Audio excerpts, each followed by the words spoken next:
Zimetimia saa 5 saa za Afrika Mashariki, moja kwa moja kutoka Nairobi, Kenya. Hii unatazama ni Mwanzo Habari, tukikuletea taarifa kutoka Kenya, Uganda na Tanzania siku hii ya leo ya tarehe 9 mwezi wa Disemba mwaka wa 2022, siku ambayo taifa la Tanganyika linaadhimisha miaka 61 tangu wajinyakulie uhuru wao. Nasi kutoka Mwanzo TV tunawatakia siku njema wanapoendelea na maadhimisho ya miaka 61.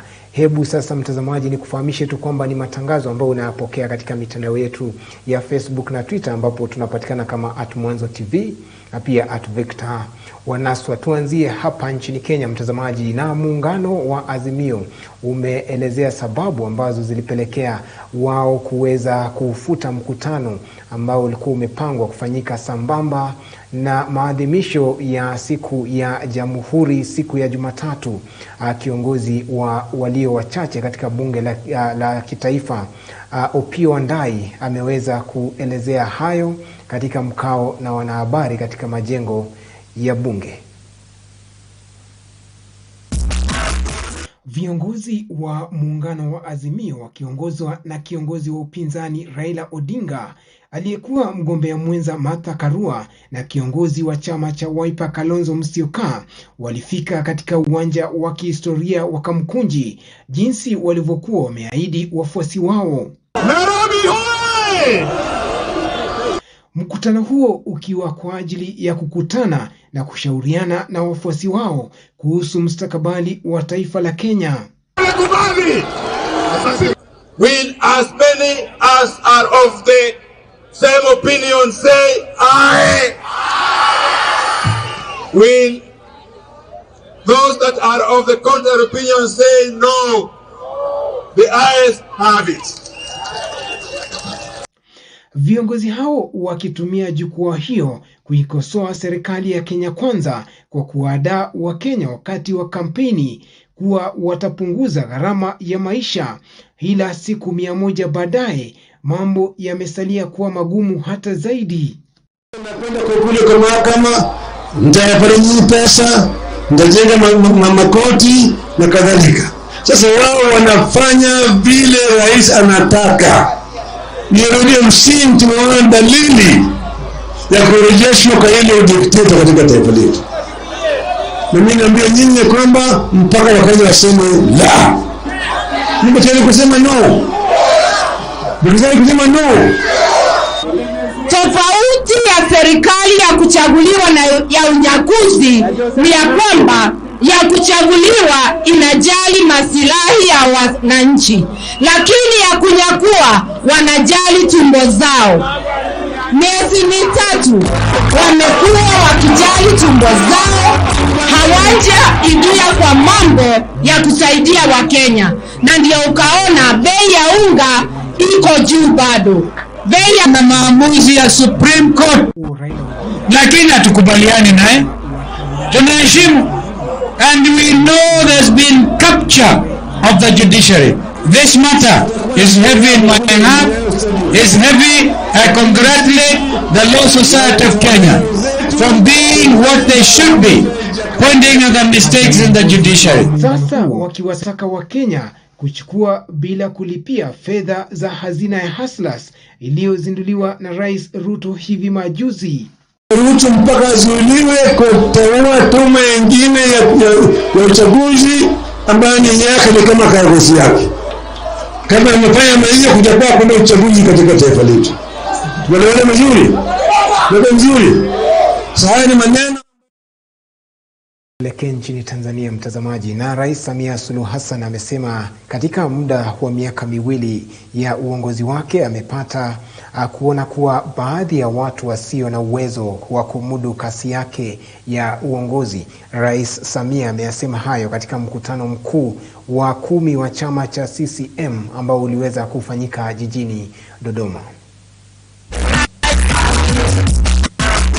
Viongozi wa muungano wa Azimio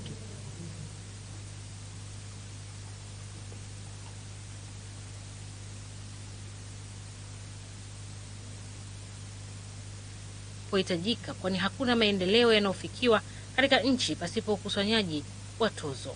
Rais Samia ameyasema hayo leo kwenye hitimisho la siku ya pili ya mkutano mkuu wa 10 wa CCM, ambapo amesisitiza kuwa hata sita kuweka tozo panapohitajika na kwamba wananchi wanapaswa kulielewa hilo kulingana na mahitaji ya kimaendeleo nchini. Serikali yetu haina mashine ya kurudufua fedha. Uchapaji wa fedha una kanuni na sheria zake. Kikubwa tunachoweza kufanya ni kudhibiti uchumi, kudhibiti fedha yetu isishuke, kudhibiti fedha yetu isitoke nje. Hayo tunayafanya kwa nguvu kubwa. Lakini ili tuweze kutekeleza mipango yetu ya maendeleo, lazima tukusanye kodi, lazima tukalipe kodi. Lazima tuwekeane tozo. Na wala sichukii lile jina mlilonipa bitozo, sichukii. Lakini ninapohisi hapa panahitaji mchango wa wananchi ili hili liende, sita kufanya hivyo. Pasipo sababu sitafanya hivyo. Tumeweka ruzuku kwenye maeneo kadhaa. Kwa hiyo pale pasipo sababu hatuna haja ya kufanya hivyo. Lakini ikitokea sababu ya maana, ndugu zangu, sitaki kuwadanganya, tutafanya hivyo. Na huo ndio ukweli. Wala siwezi kufanya vinginevyo. Mnaposifia hapa zimeletwa hizi shule chikizi, hizi sijui nini hizo, zahanati, ni pesa za tozo. Tumeziweka kwa ajili ya shule za msingi na zahanati. Katika hatua nyingine, Rais Samia amerejelea adhima yake ya kuendeleza utamaduni wa kusimamia majadiliano ya kiungwana baina ya vyama vya siasa kwa lengo la kuimarisha misingi ya demokrasia, umoja na maridhiano ya kitaifa na kuondoa mawazo potofu kuwa demokrasia ni tume ya uchaguzi tu. Mkutano huu mkuu wa siku mbili umekuwa na matukio mbalimbali, ikiwemo kumtangaza Rais Samia kama mwenyekiti wa chama hicho kwa awamu nyingine aliyepita kwa kura 1914 za ndio. Umesheheni pia vijembe vya kisiasa vya hapa na pale, ambapo kimsingi vijembe hivyo ni kutokana na kauli za hivi karibuni za wana CCM zilizozua mjadala katika mitandao ya kijamii. Kazi iliyobaki sasa, tunajiandaa kwa ligi 2025 na 2025 tunashinda kwa sababu wapinzani wetu wamo humu. Ajenda zao ni mbili tu, ni katiba na tume ya uchaguzi. Kule kwetu Bumbuli hawashibi katiba. Wala mama yangu ukimuuliza kuna tume ya uchaguzi anakuuliza mbwa yani ni nini. Awali akizungumza katika mkutano huo, Rais mstaafu wa awamu ya 4 Dr. Jakaya Kikwete amesema uchaguzi ujao utakuwa mgumu sana kutokana na nguvu ya upinzani. Hivyo kama chama kinapaswa kuacha makundi na badala yake wawekeze nguvu katika kukiimarisha kwa maandalizi ya uchaguzi. Sisi viongozi wa chama hiki tuwasaidie viongozi wetu wa kupata utulivu. Na utulivu ni kuto kuzua uongo. Tukijiepusha na hayo, chama hiki kitakuwa shwari mpaka tunakwenda 2025. Tutakuwa na kazi moja tu, ni kujiandaa kwa mapambano dhidi ya wenzetu. Siku zote katika vita wanasema unajiandaa kama vile adui ana nguvu sana. Maana usimdharau adui. Uchaguzi, wapinzani watakuwepo, hata kama mzee Makamba kasema. Lakini hao waliowazungumza hapa watachukua fomu tu. Watachukua fomu za kuomba. Sisi tujiandae. Na maandalizi yetu ya kwanza ni kujiuliza swali. Kama wananchi wa Tanzania wataamua kuto kuichagua CCM iongoze, sababu zitakuwa ni zipi? Asia Gamba, Mwanzo TV. Turejelee taarifa yetu kwa mtazamaji. Na uongozi wa muungano wa Azimio umeelezea sababu za kusitisha mkutano ambao ulifaa kuandaliwa sambamba na sherehe za Jamhuri siku ya Jumatatu. Kiongozi wa walio wachache katika bunge la kitaifa Opiyo Wandayi ameelezea sababu hizo katika kikao na wanahabari kwenye majengo ya bunge.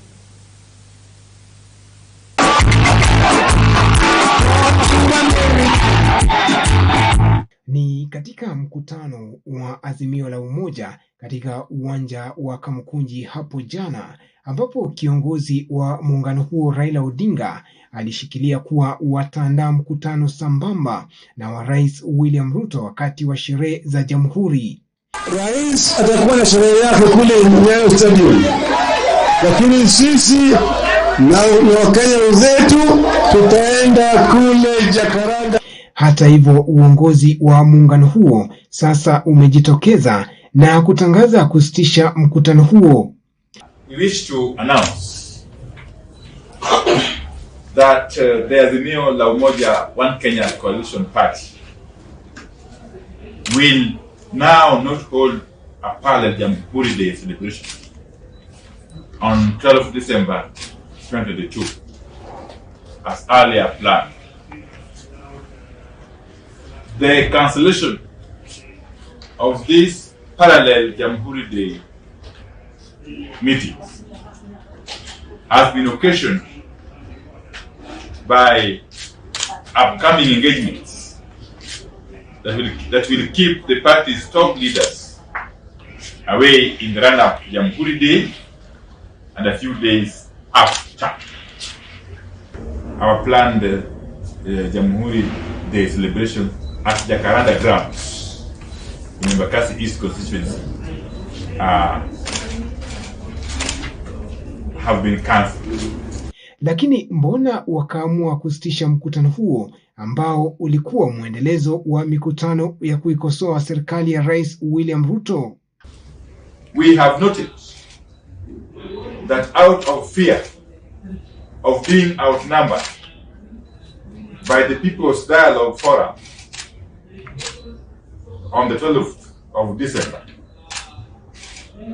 the UDA administration announced that it would offer free technology scholarships to all adults who will be attending the Jamhuri Day celebrations in person at the Nyayo Stadium. It is a laughable offer, as usual, not thought out at all. However, we encourage Kenyans to demand the scholarships on arrival at the stadium. We need to bring to an end this emerging policy of running government through grants. Kulingana na kiongozi wa wachache katika bunge la kitaifa Opiyo Wandayi, muungano huo utaendelea kusimama pamoja na kupigana pamoja hadi pale utawala wa Rais Ruto utakaporejelea katika masuala ambayo yana umuhimu kwa Wakenya. As we announced yesterday, we affirm that even with the cancellation of this parallel celebrations on the 12th, the People's Dialogue shall continue in one way or another, in public and in private, in the coming days, weeks, and months, in different parts of the country. In the meantime, we wish to say a very big thank you to all Kenyans who turned up at the Kamukunji grounds yesterday for our... Mtazamaji, na sasa hebu tuangazie taarifa kuhusiana na makamishna wane wa tume ya IEBC na jopo maalum ambalo lilibuniwa na Rais William Ruto kuchunguza makamishna wane wa tume ya IEBC wakiongozwa na naibu mwenyekiti Juliana Cherera litamchunguza kamishna Irene Masit pekee ambaye hadi kufikia sasa hajajiuzulu kutoka kwa kamishna kwa tume hiyo. Hapo jana kamishna Francis Wanderi alikubali kujiuzulu baada yao kuweza kusimamishwa kazi na Rais William Ruto. Wanderi anakuwa ni kamishna wa tatu kuondoka kwenye tume hiyo siku chache baada ya wenzake Justus Nyang'aya na naibu mwenyekiti Juliana Cherera kujiuzulu tarehe 2 na tarehe 5 mtawalia na kumwacha Irene Masit kama kamishna wa pekee ambaye hajajiuzulu hadi kufikia sasa, na kutoa nafasi kwa tume hiyo kuanza uchunguzi ama kuanza kumchunguza Irene Masit iwapo atapatikana dosari au hatapatikana hakukiuka sheria katika kutekeleza majukumu yake wakati wa uchaguzi wa Agosti.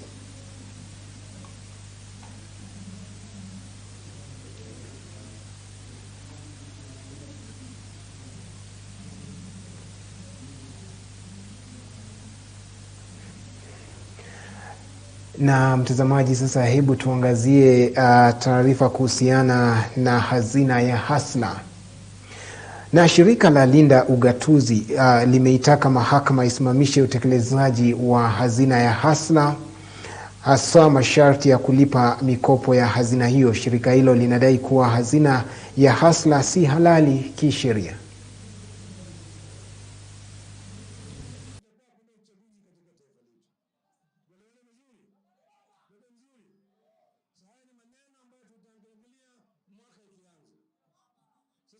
Ile pesa ya Ruto tunachukua, hata mimi nimechukua na tulipi. Hii kitu inaitwa Hustler Fund haina legal framework, haijapelekwa kwa bunge.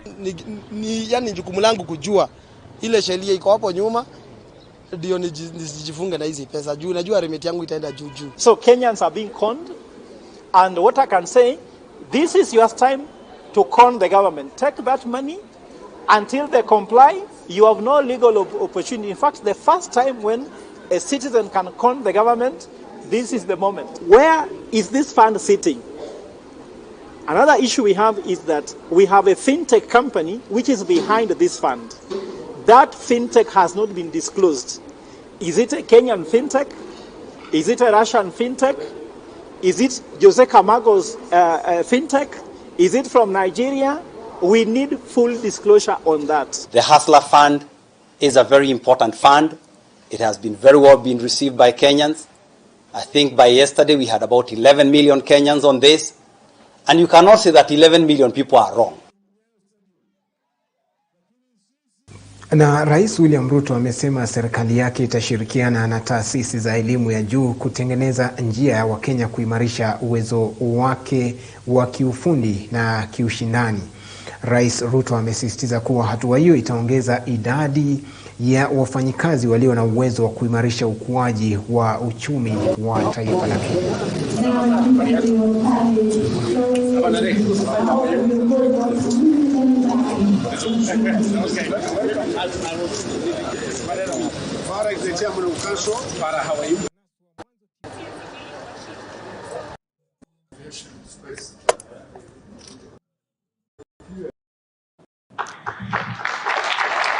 We are committed, good people, to do our part in supporting the growth of Kenya as a technological and industrial powerhouse.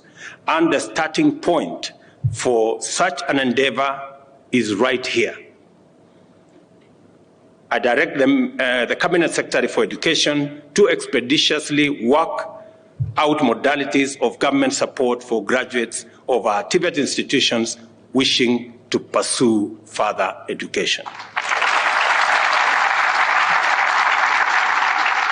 It is important that the institution maintains its core identity as a polytechnical university. This means that its mandate to train at the diploma level must be sustained. I am aware that funding for this component has not been up to the appropriate levels.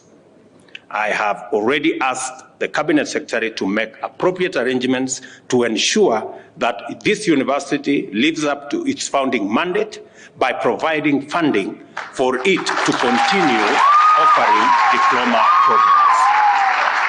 I have, of course, been informed by your Vice Chancellor that you intend to create an independent TVET institution somewhere in South Sea, and I want to inform you that the government of Kenya will support that endeavor and provide the necessary funds and provide the necessary funds for that development.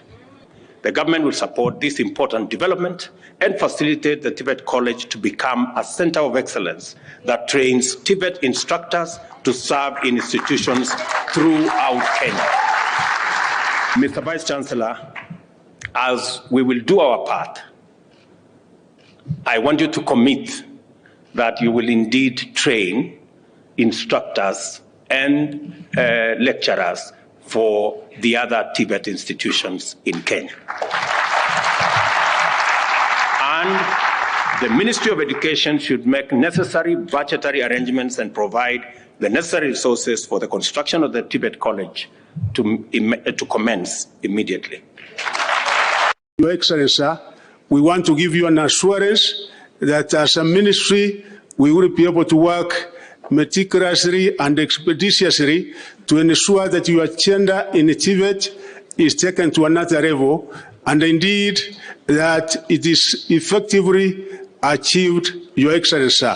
And finally, Your Excellency, we also want, as your representative in the Ministry of Education, to assure those doing diploma courses, because I understand they are not accessing capitation funds, that from this coming year, we will be able to make available, Your Excellency, capitation funds for the diploma students, because we want the university also to continue offering the technical programs and the courses that were being offered before when it was a national polytechnic. Excellency, the economy of today is a global economy that is driven by technology, powered by information. Our young people today at the Technical University or in Kisumu are not competing against each other, but they're competing with young people in China, in Japan, in the US. That is why we must give them the skills to compete at a global scale. Hence, technical universities, Your Excellency. The bottom-up economy that we stand for needs this university, because the bottom-up approach of ours is not looking for those with millions of shillings in their banks, but those with millions of ideas in their minds. And it is institutions such as this. You've heard the President asking for innovation hubs. And you've mentioned, and I'm very glad you've taken up the issue of the startup bill. That is what is going to drive the future of this country. So, Excellency, once again, I hope, Professor Dole, we can partner again between myself and you, between the county government of Nairobi and the Technical University to provide practical solutions. Hebu sasa nikupeleke nchini Uganda, mtazamaji, na taifa hilo limepokea dozi 1200 za chanjo ya majaribio ya kupambana na aina ya virusi vya Ebola kutoka nchini Sudan, ambayo iligunduliwa kwa mara ya kwanza nchini humo mwishoni mwa Septemba mwaka 2022. Chanjo hiyo imekusudiwa kwa majaribio ya kimatibabu na inatengenezwa na taasisi ya Sabin ya nchini Marekani. Ilitolewa kwa taifa la Uganda na shirika la afya ulimwenguni WHO. Uganda ilipokea kundi la kwanza la chanjo kwa ajili ya majaribio ya aina ya virusi vya Ebola Sudan, ambavyo vimesababisha vifo vya watu 56 tangu mlipuko huo ulipotangazwa miezi mitatu iliyopita. And today we are happy that we have the first batch, 1,200 doses from the Sabin Institute. We shall be receiving other doses from Merck and from Oxford. So what we have here today, they are vaccine candidates that are going to be used for research purpose. Shirika la afya ulimwenguni lilituma dozi 1200 za chanjo ya kwanza kati ya 3 ya ugonjwa huo. Wizara ya afya yenye makao yake makuu mjini Kampala ilisema Alhamisi kwenye Twitter. Serikali ya Uganda ilisema mnamo Disemba 2, mgonjwa wa mwisho aliyekuwa na homa ya kuvuja damu aliruhusiwa kutoka hospitalini. Takriban watu 144 waliambukizwa katika mlipuko ulioanza Septemba 20. The 1,200 doses that the country is receiving today are being or have been manufactured by the Sabin Vaccine Institute in the United States. They will be administered to those at greatest risk. And what we mean here is the immediate contacts of a person who has been diagnosed with the Sudan virus disease. Serikali inatarajia nchi hiyo kutangazwa kuwa haina virusi ikiwa hakuna maambukizi mapya yatakayosajiliwa kufikia Januari 10. Kwa sasa, hakuna chanjo zilizoidhinishwa kwa aina ya virusi vya Sudan vilivyosababisha maambukizo nchini Uganda, na majaribio ya kubainisha kama mojawapo au zote tatu zinafaa kukabiliana na tatizo la Sudan. Mtazamaji, mkurugenzi mkuu wa kituo cha sheria na haki za kibinadamu nchini Tanzania, Anna Henga, amesema mwaka huu pekee zaidi ya matukio 300 ya ukatili yameripotiwa, ambayo mengi ni ukatili dhidi ya wanawake. Henga amezungumza katika maadhimisho ya siku ya haki za kibinadamu duniani ambayo iliweza kuandaliwa jijini Dar es Salaam. Ustawishaji wa haki za binadamu kwa kuzingatia mikataba ya kimataifa iliyosainiwa inayopinga vikali ukiukwaji wa haki, bado kuna changamoto kubwa katika utekelezaji na kusimamia misingi ya haki za binadamu kwa jamii na mataifa kwa ujumla. Tanzania ni moja ya nchi inayokabiliwa na changamoto hiyo kutokana na matukio ya ukiukwaji haki yanayoripotiwa kila uchwao, ikiwemo ukatili wa wanawake na watoto, matukio ya mauaji, uminywaji wa demokrasia na ukiukwaji wa haki za kisiasa na kiuchumi. Akizungumza katika maadhimisho ya siku ya haki za binadamu duniani, mkurugenzi wa kituo cha sheria na haki za binadamu nchini LHRC, Bi Anna Henga, amesema kwa mwaka huu pekee zaidi ya matukio 300 ya ukatili yameripotiwa, ambayo mengi ni ya ukatili dhidi ya wanawake. Kwa mwaka huu tukitathmini kwa haraka haki za binadamu zilizovunjwa sana ni haki ya kuishi. Mauaji ya wenza yamekuwa mengi, mauaji ya kujiua watu wenyewe yamekuwa mengi, lakini pia mauaji yanayotokana tu na imani za kishirikina pia yamekuwa mengi.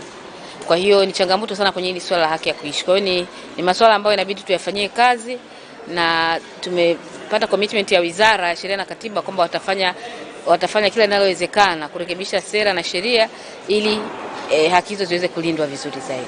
Hata hivyo, amekiri kuwa pamoja na changamoto hizo zinazojaribu kurudisha nyuma juhudi za mapambano dhidi ya ukiukwaji wa haki za binadamu, kama nchi imepata matokeo chanya yanayoonyesha kuwa kuna mabadiliko yanayoonekana katika mapambano hayo.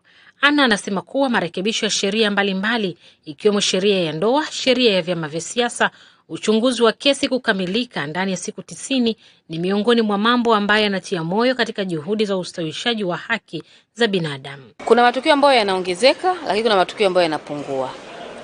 Kwa mfano, matukio ya unyanyasaji kwa watoto mwaka huu yamepungua kidogo, tofauti na miaka mingine. Miaka 2019, 20, 21 yalikuwa mengi zaidi, lakini namba inapungua kwa sababu kutoa taarifa kunaongezeka.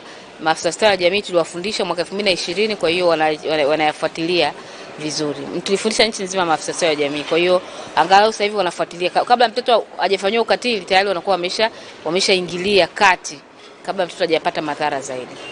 Lakini pia hata kutoa taarifa kunaongezeka, kitu ambacho ni kizuri. Kwa hiyo mimi nasema tutatakiwa tufanye pia utafiti inaongezeka matukio au inaongezeka kutoa taarifa. Kwa sababu kiongezeka kutoa taarifa ni vizuri, yanashughulikiwa kwa wakati na wale ambao wanafanya ukatili wanashughulikiwa kwa wakati. Mkurugenzi wa Katiba na Sheria kutoka Wizara ya Katiba na Sheria, Nkasori Sarakikia, ambaye ni mwakilishi wa Waziri wa Katiba Dr. Damas Ndumbaro, amesema ipo mikakati mbalimbali ambayo kama serikali inaendelea kuifanya katika kuhakikisha kuwa inaendelea kulinda misingi ya haki za binadamu. Vilevile serikali imeendelea kuimarisha sheria, kanuni na sera zenye kukuza, kulinda na kuhifadhi misingi ya haki za binadamu. Serikali imeendelea na mchakato wa kutunga sheria ya ulinzi wa taifa, hatua ambayo itaimarisha haki ya faragha ambayo imetambwa kwenye ibara ya 16 ya Katiba ya Jamhuri ya Muungano wa Tanzania. Pamoja na juhudi mbalimbali za serikali katika kukuza haki za binadamu, bado kuna changamoto zinazoathiri utekelezaji wa haki za binadamu nchini kote Mashariki. Swala kubwa linatukabili sisi sote ni suala la ukatili dhidi ya wanawake na watoto ambao unaendelea kuwa kikwazo kikubwa katika utekelezaji madhubuti wa haki za wanawake na watoto. Nachukua fursa hii kuungana na wizara na taasisi za serikali pamoja na mashirika yasiyo ya serikali zinazopaza sauti na kulaani vitendo vya ukatili wa kijinsia katika wiki 16 za kupinga ukatili wa kijinsia nchini. Serikali haina huruma na wanaotenda makosa haya na sheria inachukua mikono wake. Hata hivyo, wadau wa haki za binadamu wakiwemo viongozi wa dini bado wanaona kuna walakini kutimiza wajibu wa mazingatio ya haki kutokana na yanayoendelea. Nadhani kuna haja ya hizi asasi zetu zikaongeza juhudi ya kufanya kazi, kwa sababu wao ndio ambao wametangaza kuwa ni watetezi wa haki za watu. Kwa hivyo inabidi wafanye kazi kwa maana ya kufika maeneo tofauti tofauti kidogo, au maeneo mengi, hasa yale maeneo ambayo wanaishi wananchi wenyewe. Kwa sababu kwa mfano tumeangalia katika ripoti ambayo ilitolewa pale, lakini kuna maeneo ambayo pia yalikuwa ni lazima yazungumzwe. Kwa mfano tumeona kuna maeneo kama vile ya uvunjaji wa haki za binadamu kwa labda imani za kichawi, mambo ya kishirikina, labda na haki za watoto. Haya maeneo tumeyaona, lakini kuna masuala kama vile ya uvunjaji wa haki kwenye vyombo vya dola, hatukuonyeshwa, hakuna haikuendelezwa hilo, ambalo eneo hilo ni kubwa sana na zito sana katika nchi, na kama lipo basi uvunjaji wa haki unakuwa ni mkubwa sana. Kama uvunjaji wa haki utakuwa unafanyika kwenye vyombo vya dola, tatizo litakuwa ni kubwa sana. Lakini vile vile kwenye masuala kama vile ya haki za wakulima, haki za wafanyabiashara, haki za wanafunzi. Kwa mfano kwenye haki za wakulima, naona hivi karibuni kuwa kuna swala la mbarare kule, ambapo wananchi wanaondolewa, wakulima wanaondolewa katika maeneo ambayo wameishi kwa muda mrefu, ambao wanalima kwa muda mrefu kwa zaidi ya karne 2, lakini sasa wanaondolewa kwenye eneo lile pale, kwa maana kwamba inatakiwa lionekane kama eneo la hifadhi. Lakini kuna wakati huo kuna watu wako pale ambao hawaondolewi kwa madai kwamba ni wawekezaji. Kwa hivyo tunakusudia kwamba ni lazima vyombo vyetu viende mbali zaidi katika kufanya uchunguzi, vifike kule kwenye jamii, hasa kwa kiwango kinachotakiwa. Lengo letu kwa pamoja ni kwamba dini na wanadini wasaidie na watumike katika kuhakikisha haki za binadamu zinalindwa na mipaka yake inajulikana. Kilele cha maadhimisho ya siku ya haki za binadamu duniani ni kila inapofika Disemba 10, ambapo kwa mwaka huu kauli mbiu ni utu, uhuru na haki kwa wote. Kiini cha siku hiyo ni kuelimisha na kuhamasisha watu kulingana na binadamu walivyo na kukumbusha hatua zilizopigwa na jamii katika kutekeleza swala la heshima ya binadamu wote dhidi ya utumwa na ukandamizwaji wa haki binafsi. Tarehe 10 Disemba mwaka 1948 ilitangazwa azimio la mkutano mkuu wa Umoja wa Mataifa juu ya tamko la haki za binadamu, na tangu mwaka 1950 kuanza rasmi kufanyika siku ya kimataifa ya haki za binadamu. Tamko hili lina ibara 30, ambapo ibara ya kwanza ni watu wote wamezaliwa huru, hadhi na haki zao ni sawa wote, wana akili na wana dhamiri. Asia Gamba, Mwanzo TV, Dar. Siku ya haki za kibinadamu huadhimishwa kila Disemba ili kutoa hamasisho kuhusu haja ya kila binadamu kupata haki na kuwa na uhuru wa kufanya atakalo bila ya kukiuka sheria. Mada ya mwaka huu ya siku ya haki za kibinadamu ni hadhi, uhuru na haki kwa kila mtu, huku mauaji ya bila ya kujali sheria yakiangaziwa pamoja na visa vya ukatili wa kijinsia. Very high. Enforced disappearances, gender-based violence, and all manners of atrocities have been committed. We have had meetings with them, we've had conferences with them, we've even been to Kiganjo, where they're trained to ensure that the human rights-based approach is, communicated to them so that they do their work, not looking at every civilian as a potential criminal. A woman whose husband has disappeared. She doesn't know if she's a widow, if she should remain, considering herself married, or whether she should move on. For children, they don't know if they still have a father or not. If it's a mother, she doesn't know if her son is still alive. So it's a challenging one. Must, use all avenues, use the law, use force, but more importantly, educate members of the public to understand the dangers. Kusini. Na hatua ya Afrika Kusini kumwachilia kwa msamaha Janusz Walus, mwanaharakati ambaye mwaka wa 1993 alimuua shujaa wa kupinga ubaguzi wa rangi Chris Hani, imekosolewa na makundi ya watu waliopigania utawala wa mweupe. Siku moja tu baada ya Afrika Kusini kumwachilia kwa msamaha Janusz Walus, mwanaharakati ambaye mwaka wa 1993 alimuua shujaa wa kupinga ubaguzi wa rangi Chris Hani, hatua hiyo imeanza kupingwa vikali na makundi yaliyopinga utawala wa weupe walio wachache, ambayo yalisitishwa kwa muda baada yake kuchomwa kisu na mfungwa mwenzake ndani ya gereza. That's not right. He must pay the full amount. That's not equal. That's not fair. He takes somebody's life, so he must pay the life. That's what I think. Serikali kupitia waziri wa haki na huduma za urekebishaji Ronald Lamola ilimweka Walus kwa msamaha chini ya masharti magumu kuanzia siku ya Jumatano, hali ambayo imezua hisia kinzano kutoka kwa raia wengi wa Afrika Kusini. For me, I feel like it's time. It's saved this time, so I feel like you can come out. That's what I feel. It's saved this time, so. Msemaji alithibitisha kuwa hii inamaanisha kuwa mzee huyo mwenye umri wa miaka 69 alikuwa amewachiliwa kulingana na uamuzi wa mahakama ya kikatiba. Uamuzi wa mahakama mwezi uliopita uliotajwa kama wa kishetani na mjane wa Hani na kuibua maandamano ya ghadhabu na chama tawala cha ANC na washirika wake wa wakati wa ubaguzi wa rangi na chama cha kikomunisti cha Afrika Kusini ambacho Hani alikuwa akikiongoza. I feel disappointed in our government. At the same time I feel frustrated because this guy has not shown remorse, like he's not remorseful to what he did. And another thing, like I feel the pain of the Chris and his family. Wiki moja baada ya uamuzi huo, Walus alidungwa kisu alipokuwa amepiga foleni gerezani kutafuta chakula, tukio ambayo ilichelewesha kuachiliwa kwake kwa wakati akipokea matibabu, kwani alifaa kuachiliwa Disemba tarehe mosi.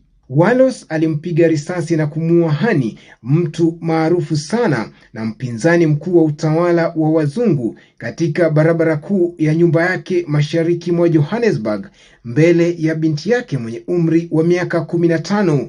Victor Wanaswa wa Mwanzo TV. Kuna mengi tu ambayo yanaendelea kuchipuka kutoka Afrika Mashariki. Hapa nchini Kenya, kumbuka Rais William Ruto kwa sasa anahudhuria hafla ya kufuzu kwa mahafala katika chuo kikuu cha Masinde Muliro eneo la Kakamega. Tutakuwa tunaangazia hayo. Pia naibu rais Rigathi Gachagua hako nchini Angola katika ziara yake rasmi, na hapo jana aliweza kuzungumza na Wakenya ambao wanaishi katika taifa hilo la Angola mjini Luanda, na kuwataka kutumia fursa za kibiashara zilizoko kule kuweza kujiimarisha kibiashara nchini Tanzania na hususan Tanganyika. Kumbuka taifa hilo linaadhimisha miaka 61 tangu kujipatia uhuru. Yote hayo ni taarifa ambazo tutakuwa tunafuatilia kwa karibu kuhakikisha kwamba tunakuletea ifikapo saa 3 usiku wa leo kiukamilifu. Kwa niaba ya wote ambao wameweza kufanikisha matangazo haya, sina la ziada ila kukutakia siku njema, na nasema shukran sana kwa kutenga muda wako kutazama taarifa hizi, na kwa ndugu zetu kutoka Tanzania tunasema happy Uhuru Day. Kwaheri kwa sasa.